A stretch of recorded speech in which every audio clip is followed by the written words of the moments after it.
हमारे पूज्य गुरुदेव श्री पहाड़ी बाबा महाराज एक बार कलकत्ते जा रहे थे। यह बात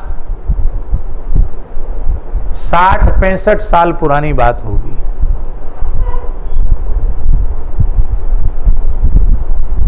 तो ट्रेन जाती है तो मुगल सराय होकर के फिर उधर बक्सर बना, फिर बक्सर होते हुए फिर कलकत्ते जाती है। तो मुगल सराय में एक पंडित जी ट्रेन में चढ़े, डिब्बे में। महाराज जी प्रथम श्रेणी में थे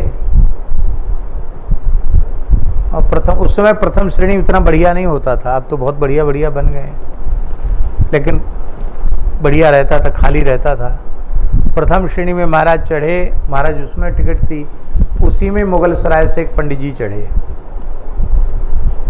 एक पंडित जी पहले से उस ट्रेन में थे, दोनों मित्र थे, मिल गए।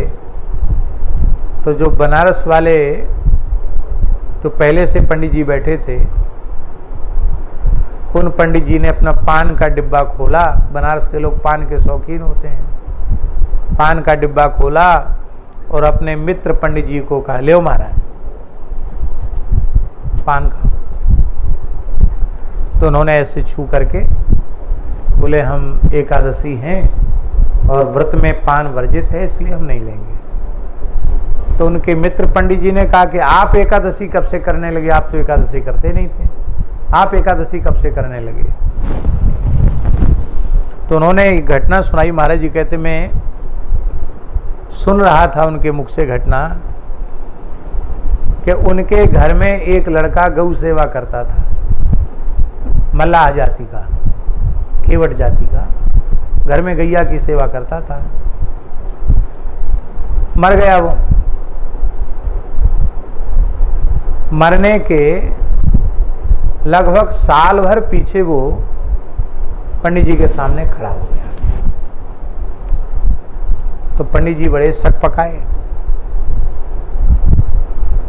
सर्दियों का समय, हम अपने रजाई ओढ़ के लेटे, आधे बैठे आधे लेटे से, और कुंडी बंद, भीतर से वो सामने खड़ा। तो ले हम तो कांप गए, अरे ये तो मर गया था साल भर पहले, ये कैसे लड़का?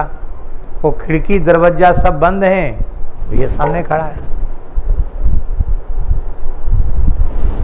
तो पंडित जी ने पूछा कि भाई तुम तो मर गए थे, क्या हुआ भाई?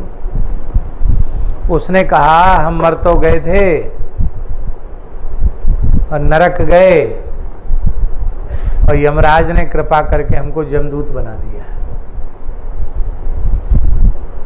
और हमको काम पे लगा दिया है। जिसकी उम्र पूरी हो उसको पकड़ के लाओ नरक में। तो आपके ही इस गांव में अमुक व्यक्ति का समय पूरा हो गया है, उसको हम लेने के लिए आए हैं, अभी थोड़ा सा समय बाकी है उसका। तो हमने सोचा चलो भाई पंडित जी के यहाँ बहुत दिन काम किया है, पंडित जी से मिलते जुलते जाएं।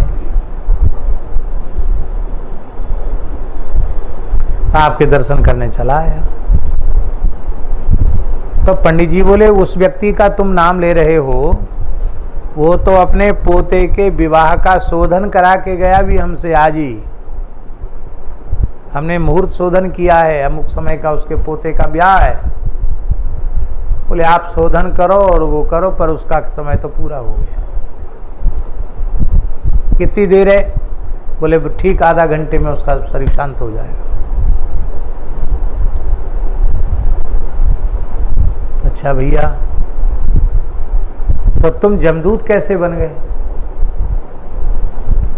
वो हंसा और उसने कहा, महाराज जो बार बार मनुष्य जन्म भगवान की कृपा से प्राप्त करते हैं और भयंकर पाप कर्म करके नरक जाते हैं, फिर नरकों में यातना भोग करके फिर 84 लाख योनियों के चक्कर में पड़ते हैं, फिर भगवान कृपा करके उन्हें मनुष्य बनाते हैं, फिर भी भजन नहीं करते, फिर पाप करते, फिर नरक जाते हैं, फिर नरक भोगते हैं, फिर 84 लाख योनियों के चक्कर में पड़ते हैं, फिर मनुष्य बनते हैं। ऐसी कम से कम 100 बार भगवान जिसको मनुष्य बनाते हैं और 100 बार वो भगवान की कृपा को ठुकराता है, बार बार पाप कर्म करके नरक जाता है, तो यमराज खुश हो जाते हैं। अरे भाई, ये नरक का बड़ा भारी भगत है, इसको भगवान बार बार कल्याण का अवसर देते हैं, लेकिन ये घूम फिर के नरक में ही आ जाता है। वाह, अच्छा ठीक है, इसको सब व्यवस्था यहाँ की मालूम है, तो इसी को जैसे ज़्यादा खूंखार कैदी होते ना, लंबे समय के कैदी, उनको वहाँ जमादार बना देते हैं जेल में। तो ऐसे ही समझो, वो यमराज की जेल है, तो जमदूत बना दिया गया हमको, तो महाराज हम जमदूत बन गए। अब बातचीत बहुत होती रही नरक के बारे में, कैसे कैसी क्या व्यवस्था। बोले अब हमारा समय पूरा हो रहा, अब हम जा रहे हैं उसको लेने के लिए। बोले एक बात और बताओ, नरक में जाना तो सबको पड़ता, जाने अनजाने पाप बनते हैं, पर पक्की बात बताओ, कौन व्यक्ति नरक नहीं जाता? तो जाते जाते उस जमदूत ने कहा, जो सदा सर्वदा कंठ में तुलसी धारण करता है और निष्ठापूर्वक एकादशी का व्रत करता है और यथा साध्य हरि नाम का जप करता है, ये 3 काम जो करता वो नरक नहीं जाता। कह के वो चला गया। थोड़ी 2-5 मिनट के मोहल्ले की बात थी, 2-5 मिनट में मोहल्ले के घर से रोने गाने की आवाज आई। गांव में ऐसा होता ना, रोने की आवाज आई तो लोग समझते कुछ ना कुछ हो गया है। क्या हुआ पता करो। बोले अमुक भगत जी थे, बस पता नहीं क्या हुआ, आधा पौन घंटे में ही एकदम लीला हो गई, शरीर पसीना पसीना हो गया, पेट में एकदम दर्द हुआ, बेहोश हुए, गस्त आया और बस वो गए। डॉक्टरों ने मृत घोषित कर दिया। तो उन शास्त्री जी ने जो मुगल सराय से चढ़े थे, उन्होंने कहा मित्रवर, मैंने ये प्रत्यक्ष घटना कहीं सुनी नहीं है, देखी आंखों से। हमारे घर में काम करने वाला आदमी जमदूत बन के आया,